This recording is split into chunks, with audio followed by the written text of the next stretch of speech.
Hey, Matt Griffith here, the Americano. Last week, we had part one of a really long interview with Juliana Wilches of Expat Group, and we broke it up into 3 pieces just so that it wouldn't be so long, because I don't have a really long attention span, and I don't know if you guys do either, so we just felt that it was easy to break this up. But she is a wealth of information. I asked her a lot of the questions that you guys asked me in the comments, and she's basically answered every one of them. So this is part 2. Next week, we'll have the final 3rd part.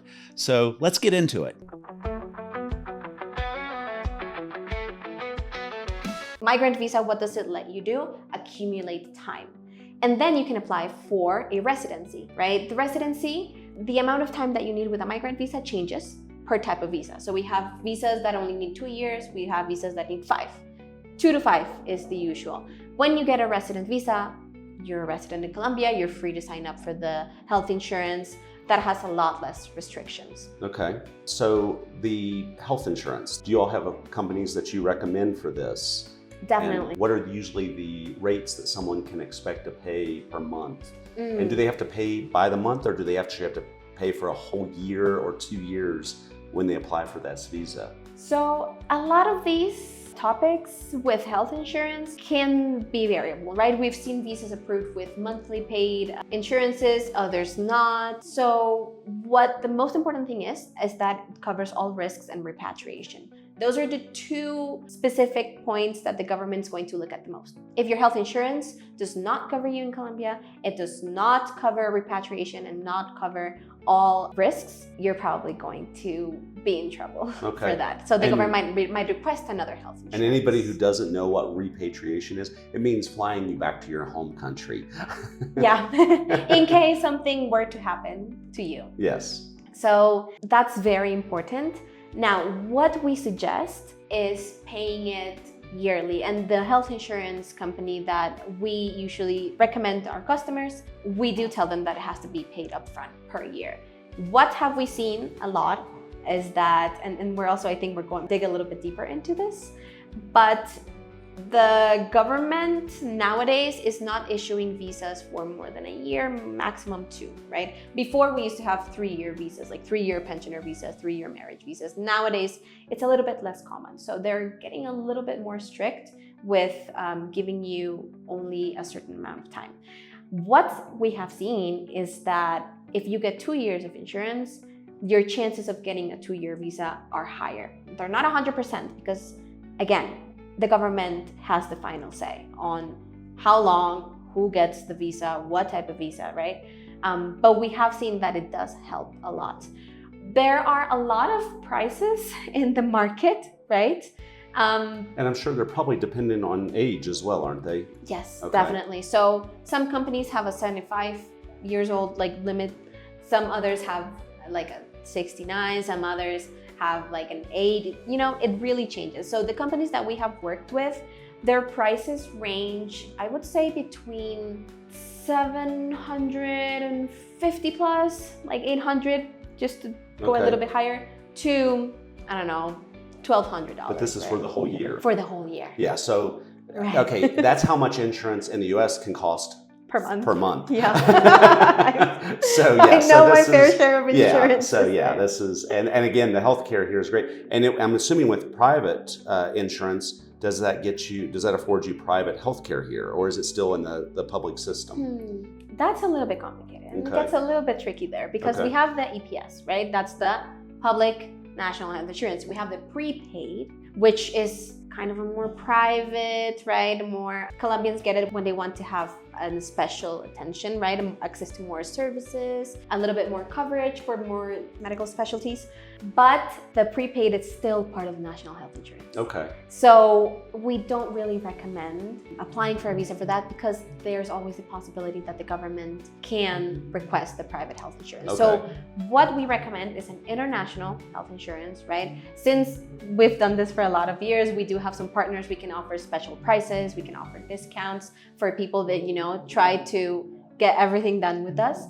But it is an expense, right? And doing upfront payment of $1,000 is not easy for many, many people. So we understand that this is something that you have to budget for. but it's very important. It's very important that you have it, because there is always a chance that the governments might request it. Yeah, like for me, when I got my first visa with you guys, turnkey, everything was, I think, just under $1,000. And of course, this is 4+ years ago. And by the time you add this in, and by the time you add an FBI, because the FBI is like $400 or $500, isn't it, with you guys? With us, for the whole FBI package, where you don't have to worry about doing anything else, it's $400 from Colombia. Okay. We can also help people doing it from the US with the apostle and the translation, you know, getting you signed up to the USPS, telling you where to go, getting your apostle, getting your translation for $250. But since we are doing it from here, it does add an additional cost. So really, someone probably needs to budget around $2,000 turnkey for this whole process. I would say that might be the safest thing. And maybe even a little more than that. Maybe $2,500. Exactly. So it all depends on how much coverage you want for your insurance, right? Also depends on which visa you're applying to. So there are some visas, like the retirement visa, that ask for 2 apostille documents, right? There are visas that don't have any apostille documents.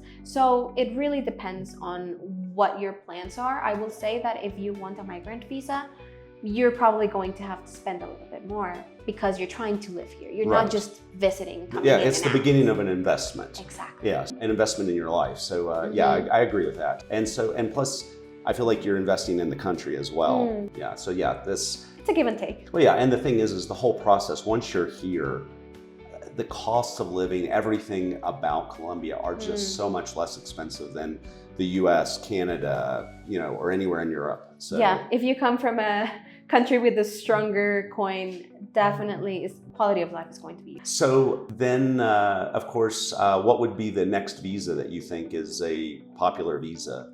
If we're talking about people that want to move to Colombia, marriage definitely is one of them. Probably one of the easiest, in the sense that the requirements are a little bit more personal, photos, a love letter. However, the government does get stricter with it, right? Okay. So compared to 4+ years ago, your love letter has to be very specific, very detailed nowadays. And that's also something that's hard to do on your own, because you don't know if your love story is going to be enough. So it's definitely another point where it might be an easy visa to apply to, but maybe it's not the easiest to fit the profile that the government wants. So it's interesting for this, because it's like, I think the US is like that when someone's applying for a visa because they're married in the US. It's an American and they have a Colombian husband or wife. Right. And the US wants to know, like, Is this real, or are you just helping someone get a visa to the US? And like in the US, it's tough because you get a green card, like a marriage green card, right? Then you get your actual green card. Yeah. So assimilating those two processes, the marriage visa, it's like your marriage green card. You can get with 2-3 years of your marriage visa, you can apply for your residency, which is your green card, right? You're a lot more free to move around the country. So the government, again, it's gotten stricter.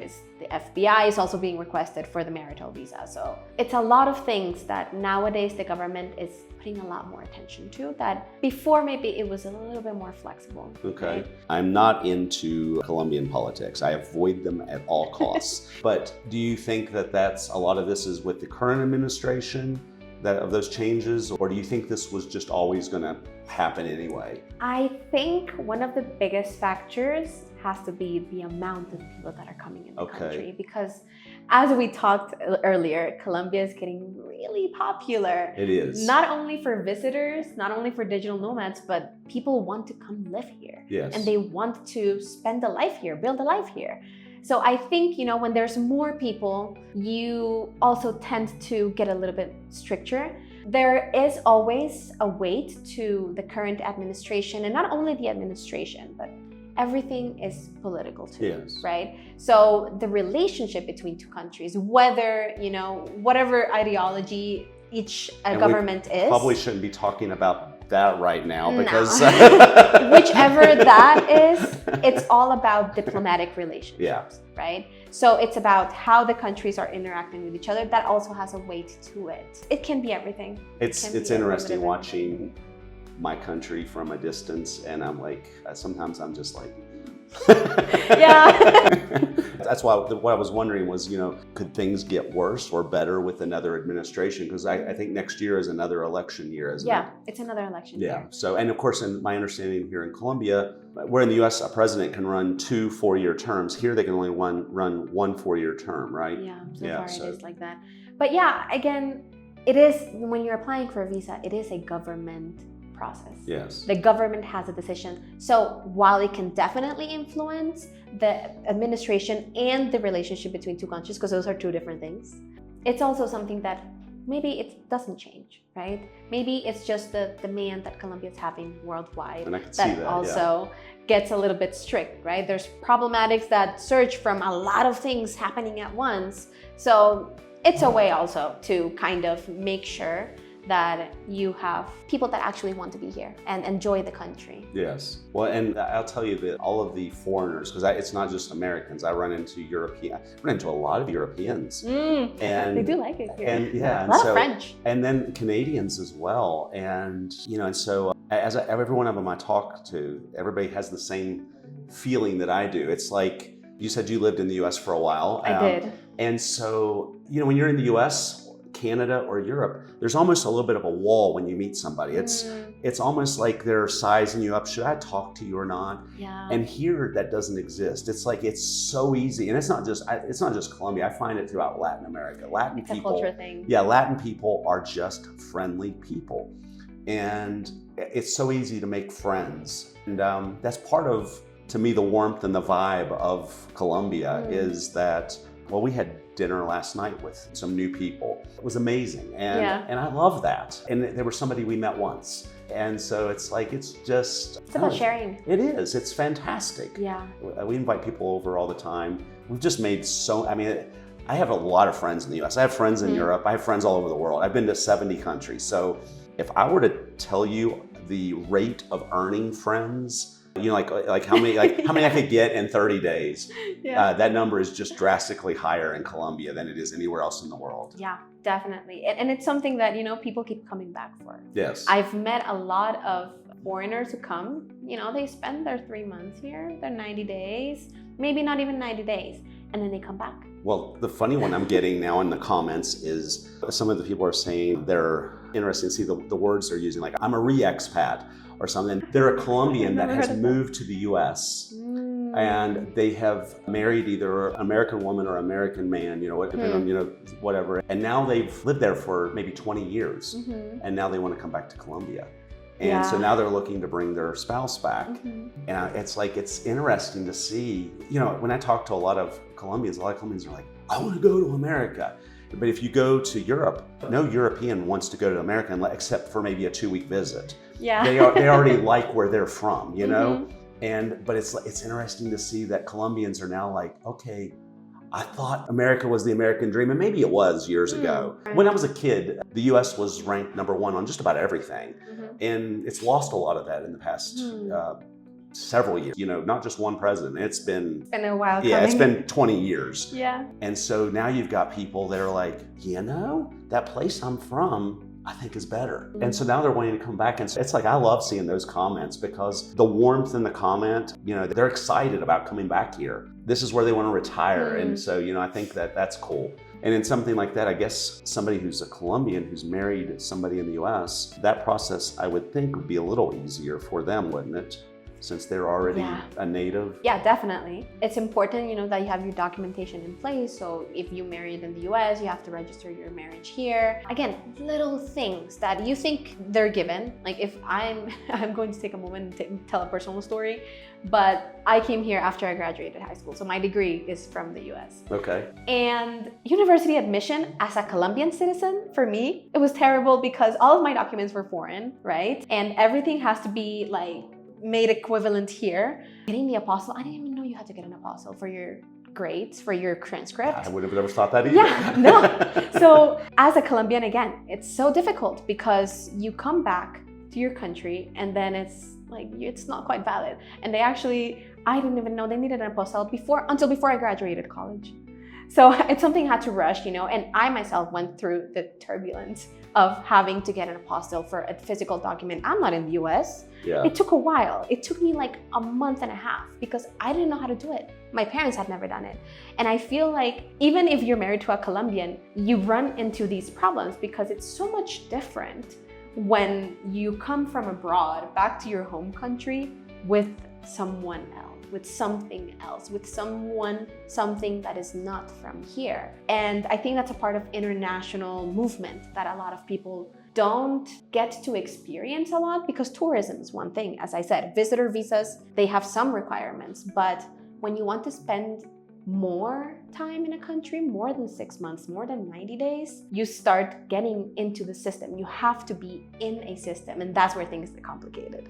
Okay. But you basically, so if somebody from the US, if these scenarios, you help them with all of this, don't you? With everything. Because we're ready to, even people that don't know what type of visa they want. Well, the thing for me, this is one of the things I've enjoyed working with you guys, is you gave me a list of the things I needed when I got my first visa. And then when it was time for the renewals, the list was really tiny. It was almost nothing. And so I didn't have to do anything. It's like once I had that list together, I gave it to you guys. I don't know if this is normal, but you got me my visa, I think in about 30 days. And every renewal has been about 30 days. In fact, I think the last renewal was maybe as little as 2 or 3 weeks. Yeah, usually at most it's going to be 30 days because we need to give that time to the government. But sometimes the government does not take that amount of time. So for being a renewal, and since you're married, so it's not like your situation has changed a lot from one year to another, right? So the government might take less time, right? Maximum of 4 weeks, but they could get your visa approved in 2 weeks. Okay. What we do tell people, it's maybe if you're renewing your visa, take about 15 days at most to gather your documents. If you do your renewals with us, we're going to have a lot of your information. So by reviewing your file, right, we know what you're missing. We know what documents we need to submit again, right? Which documents need a little bit of an adjustment. It's a lot easier because you have someone worrying about your documentation, which sometimes can get confusing. So talking about that, like denials or whatever, what's the process on that? So let's say somebody does their own visa themselves and they get denied, which for me, I would probably expect that. No, it happens. So are they done, or can they actually fix this? So before I go into that, there's 2 different things that we need to keep in mind. And that a denial is not the same as an inadmission. Now, when you translate the word inadmisión or inadmitted visa, inadmitida, it translates to denial, but it's not quite a denial. So what's the difference between these 2 things? An inadmission is when you don't meet the requirements, right? And the government is like, you don't meet the requirements, go gather them and come back. Or apply for another visa. You can do it right away, right? When you get your visa denied, that is a little bit less common, actually a lot less common, because when you get denied, the government right away is like, you can't apply. You're done for 6 months. Okay, for 6 months. months. So you can't apply to any visa for 6 months. Why would that typically happen, do you think? That's where I'm going next. So for inadmission or denials, there are 3 main mistakes that people can fall into. The first one is not meeting the requirements, right? So there's a special visa resolution. It's 5477 of 2022. It's a new one. So people that have been here for a little while, you should check that because the requirements have changed a little bit. But if you do not meet the basic requirements, you might get an inadmission or a denial, right? Because it's incomplete, right? The second is that, for example, you don't provide additional documentation, right? So for example, I applied for my visa, they asked for my FBI. I'm in Colombia, I cannot provide an FBI in 10 days. So your visa gets inadmitted, right? Okay. Not quite denied. But that's another thing, like not meeting with those government requests. And that's something that also scares a lot of people because the government asks for documentation and then sometimes people don't know what they're asking for, what document it is, how to get it, or they just simply interpret it as a denial, right? So that's another thing, like not providing those documents. Well, and I get a lot of people in the comments that say, Colombia is having a lot of denials, so it's not necessarily denials, it's just that they probably didn't have everything. They didn't have the full checklist of all the things. Exactly. Or they weren't able to provide the additional documentation. And so somebody who did this on their own and this happened, if they come to you guys can help them fix that then, right? Yeah, definitely. So this is something that with us and expertise here is important because There are several barriers when you apply for a visa for yourself. First one's the language, because not only is it we're talking about Spanish, it's not any type of Spanish. It's a government, professional, very specialized terminology, right? So a lot of the times people don't even know what they're asking for because they don't understand what some words mean. Yes. Right? So that's one. Bureaucracy, also a big one, right? So with our help, we do know how to navigate to those things. We know how to reply to the government, right? Not only in which documentation they want, but how. So sometimes, for example, the government, you provide your FBI and the government's a little bit curious about one of your charges there, right? Not per se a felony, but a charge. Yes. So they might ask for you to explain, right, what happened there, provide some information. That's something that it's not very easy to do at all times, right? You have to know how to word it. You have to know how to say things. Right. At this moment, you're a salesperson because you've got to sell them on you. Exactly. Yes. Because when you apply for a visa, it's like, I'm a great candidate. I deserve to be in your country. And we're talking about a country about millions of people. So you have to make yourself stand out a little bit, right? Yeah. So when handling those government requests, help is very much needed. A lot of people freak out because they don't know why they're asking for additional information. They're like, did I do something wrong? Sometimes it's just more information. So I've had a few people comment, and remember, we do have Karens in the United States, so you know what that is. Yeah, I do know what that is. So I have a mix of comments, and I'd say 99% of my viewers are incredible, and the commenters too. But I do have, there's always that. You always have to make an exception. Yeah, and so, but I've had a few people comment, and these aren't necessarily the toxic people. Or sometimes these people, I think that this is just legitimately what's happened. But I've had several people to say, yeah, Colombia is denying visas just randomly with no reason at all. So it doesn't sound like that's true. It sounds like that's, or is that true? Now, that goes on to my third reason for an inadmission or a denial. And it's what we call discretionary power, discretionary authority. In Spanish is facultad discrecional, right? As I said before, no one can guarantee you if your visa is going to be approved. No one. Even if you have a perfect profile, it cannot be guaranteed. Why?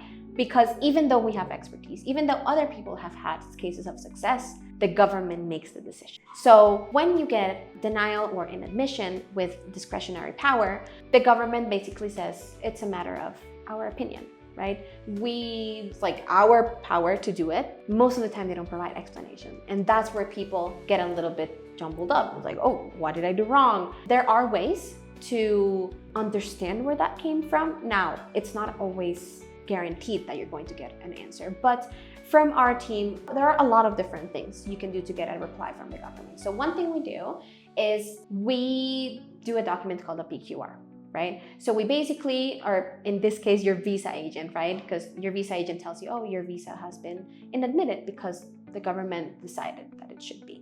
A lot of the times that's, you're crossed. It's bad for the person that's applying because they don't know what happened. And it's also detrimental to us because we don't know how to improve the visa application. So what you can do is submit a PQR to the government, among the many different things you can do, to get a reply, like an explanation, right?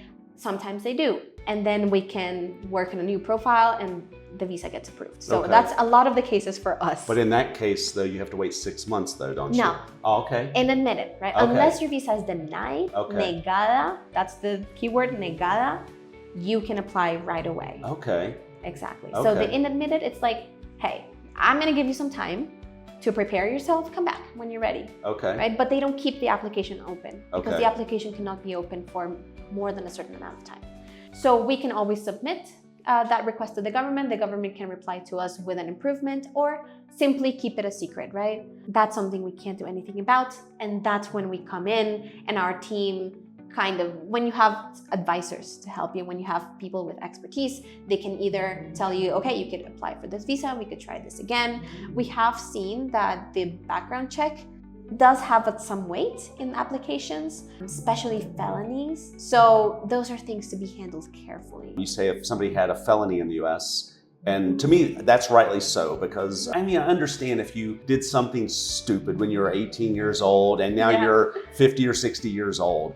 I'm of the opinion that if you did something, say 5 years ago, that was a felony, I kind of don't want you here because you come here representing every one of us. And it doesn't matter if you're an American and you have that felony, you're representing all of the Americans here. If you are, say, from somewhere in Europe and you had this, a similar charge, and it's pretty recent, you're representing all the people from your country. And just don't do that. Yeah, it's tough. So as you said, we do get a lot of people that come worried, right? I have a misdemeanor in my FBI. I heard that I could get denied. So again, it's not something that I can give you 100% of if it's going to affect your visa application or not, because it depends how long ago it was, right? What the charge was, right? If it was actually, like there are cases, right? If we talk about drug trafficking, very different from other types of felonies. So it's all very murky when you try, to get an exact number. It's not something, and honestly, if anyone tells you that you have 100% success rate, do not believe them. When you first got me my visa, and on each renewal, you all always say there's no guarantees, and there's also no guarantees whether it'll be a multi-year. Because my first renewal was actually for 2 years. Everyone since then has only been a year. Yeah. And each time you all are not in control of that decision. And I mean, when I got the 2 year, that one time I was like, woohoo! Yeah. Celebrate, you gotta celebrate that. But yeah, exactly. We're not the government, and we know that. So when you make, those kind of affirmations, it's also feeding into false hope. And again, discretionary faculty is something that no one has control over. Yes. Right? And it also depends on everything. Like, does the person reviewing your application, have they traveled outside before? Are they in a bad mood? Right? Did they see something that another person didn't see the last year? Yeah. So it always changes. We do have a really high success rate, which helps us a lot, right? We've issued over 3,500 visas. We have 97 to 98% success rate because of our experience, right? It's never going to reach 100, and it's fine because it shouldn't, right? We're not the government. But I can gladly say that a lot of the cases we receive, they get their approval, right? Some of them, they get a little rock on the way where the government asks for additional documentation, but then we can help you with that, right? You have someone that knows your file. And that's the hard part, because since every single application is different, everything is very personalized. So when you do it by yourself, you don't know what you're doing wrong because you don't have the expertise, right? So when you do it with an expert, when you have someone that has studied your documents, that knows your story, that knows your plans in the country, they can help you improve your application, because there's not a standard way to improve all applications. I hope you enjoyed this portion of this video, and part 3 will be next week, and we'll conclude that really long interview that we had that was just full of so much information. If you like this video, please hit the like button, and of course subscribe to the channel. It really helps us out a lot. Also, if you're interested in these types of topics, we have a free email newsletter called The Passport. The link's in the description below. If you are ever in Bogotá, we have a Nomad expat group called Bogotá Nomads. The link for that's in the description as well. And finally, we also have a real estate and business opportunities newsletter called Brokor. That's also, the link for that is in the description as well. Until next time, thanks so much for watching. I appreciate every one of you. Take care.